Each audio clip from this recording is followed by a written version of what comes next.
வணக்கம். இப்போ நம்ம பீகார் தலைநகர் பட்னாவில் பீகார் சட்டமன்றத்துக்கு முன்னாடி நாம் இருக்கிறோம். இந்த சட்டமன்றத்துக்கு யார் வரப்போகிறது, 2025இல் பீகாருடைய ஆட்சியை யார் கைப்பற்றுவது அல்லது தக்க வைப்பது அப்படிங்கிறதுக்கு தான் ஒரு பெரிய யுத்தம், அரசியல் யுத்தம் நடந்துட்டு இருக்கு. பீகாரோட சாதி மத சூழலை புரிஞ்சுக்காம பீகாரோட அரசியலை புரிஞ்சிக்கவே முடியாது. பீகாரை சமூக ரீதியாக எளிதாக புரிஞ்சுக்கணும்னா 4 பிரிவுகளா பிரிச்சுக்கலாம். முற்பட்ட சமூகத்தினர் சுமார் 15%, பட்டியலின சமூகத்தினர் 20%, மிகவும் பிற்படுத்தப்பட்ட சமூகத்தினர் 36%, பிற்படுத்தப்பட்ட சமூகத்தினர் 27%. மத ரீதியா பிரிச்சு சொல்லணும் அப்படின்னா இந்துக்கள் 82%, முஸ்லிம்கள் 17%.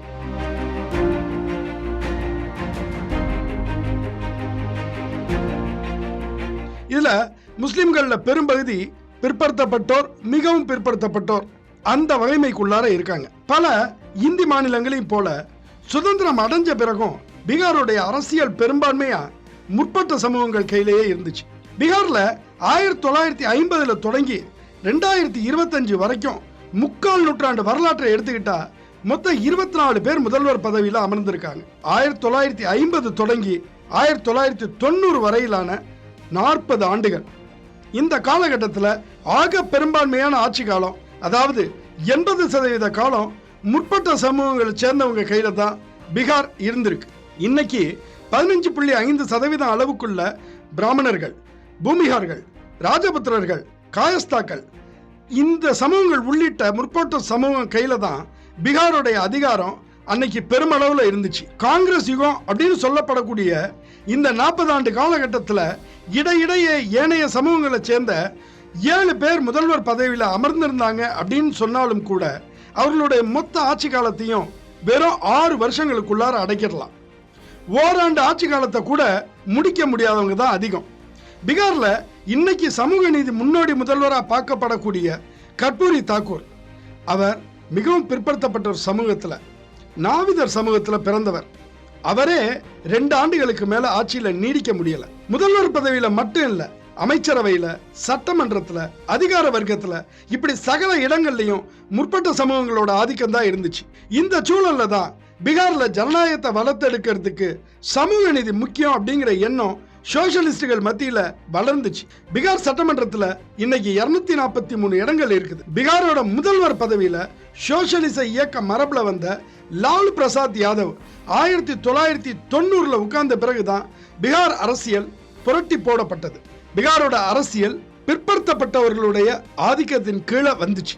அப்பதான் முற்பட்ட சமூகங்களை சார்ந்த சட்டமன்ற உறுப்பினர்களோட எண்ணிக்கையை காட்டிலும் முதலா பிற்படுத்தப்பட்ட சமூகங்களை சார்ந்தவர்களோட எண்ணிக்கை சட்டமன்றத்தில் அதிகமானுச்சு. லாலுவோட கைகள்ல ஆட்சி அதிகாரம் ஓங்கி இருந்த அடுத்த 15 ஆண்டுகள்ல பிற்படுத்தப்பட்ட சமூகத்தினர், குறிப்பா லாலு சார்ந்த யாதவ் சமூகத்தினரும், லாலுவுக்கு பின்னாடி இன்னைக்கும் அனுபவித்து நிற்கக்கூடிய முஸ்லிம் சமூகத்தினரும் பெரிய செல்வாக்கு அடைஞ்சாங்க.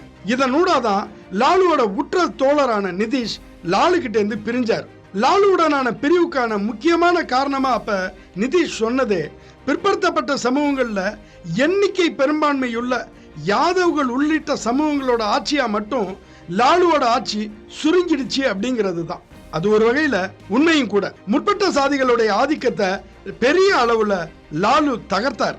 ஆனா பிற்படுத்தப்பட்ட ஒரு வட்டத்துல எண்ணிக்கை பெரும்பான்மையுள்ள சாதிகளுடைய அதிகாரமா மட்டுமே அது சுருங்கி இருந்துச்சு. பீகார்ல கர்பூரி தாக்கூர் காலத்திலேயே பிற்படுத்தப்பட்டவர்களையே மேலும் கீழே இருக்கக்கூடிய எண்ணிக்கை அளவுல ரொம்ப சிறுத்து போன சமூகங்கள் ஒருங்கிணைக்கப்பட்டு மிகவும் பிற்படுத்தப்பட்டோர் அப்படிங்கிற பிரிவு உருவாக்கப்பட்டிருந்துச்சு. நிதிஷ் அவர்களுடைய குரலா மாறினார்.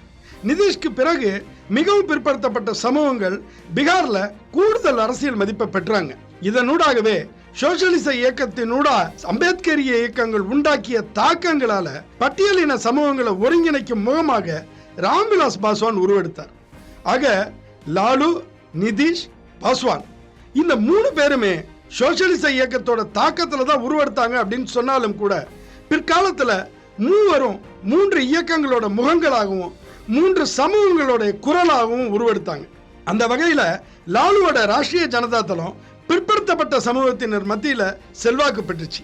நிதிஷோட ஐக்கிய ஜனதா தளம் மிகவும் பிற்படுத்தப்பட்டோர் மத்தியில செல்வாக்கு பெற்றுச்சு. பாஸ்வானோட லோக் ஜனசக்தி பட்டியலினத்தோர் மத்தியில செல்வாக்கு பெற்றுச்சு. தொடக்கத்துல காங்கிரஸோட நெருக்கமா இருந்த முற்பட்ட சாதியினர் காலப்போக்கில் பாஜக ஆதரவு தளமா மாறினாங்க. அந்த வகையில முற்பட்ட சாதிகள் மத்தியில பாஜக செல்வாக்கு பெற்றுச்சு. பெருமளவுல இப்படி அவரவர் சமூகங்களை பிரதிநிதித்துவப்படுத்தக்கூடிய கட்சிகளுக்கு அந்தந்த சமூகங்களை சேர்ந்த சரிபாதிக்கும் மேற்பட்ட வாக்காளர்கள் வாக்களிக்கக்கூடிய வழக்கம் பீகார்ல உருவானுச்சு.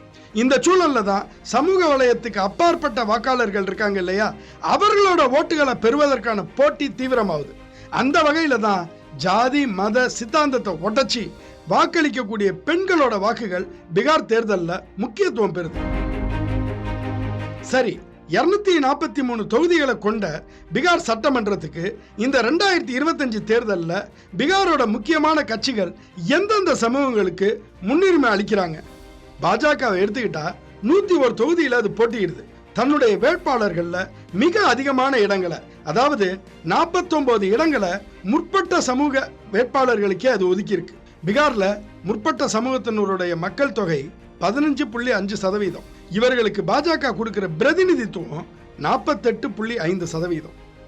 ராஷ்டிரிய ஜனதா தளத்தை எடுத்துக்கிட்டா 143 தொகுதிகளில் அது போட்டியிடுது. தன்னுடைய வேட்பாளர்கள்ல மிக அதிகமான இடங்களை, அதாவது 53 இடங்களை யாதவ சமூக வேட்பாளர்களுக்கே அது ஒதுக்கியிருக்கு. பீகார்ல யாதவ சமூகத்தினருடைய மக்கள் தொகை 14.2%. இவர்களுக்கு ஆர்ஜேடி கொடுக்கிற பிரதிநிதித்துவம் 37%.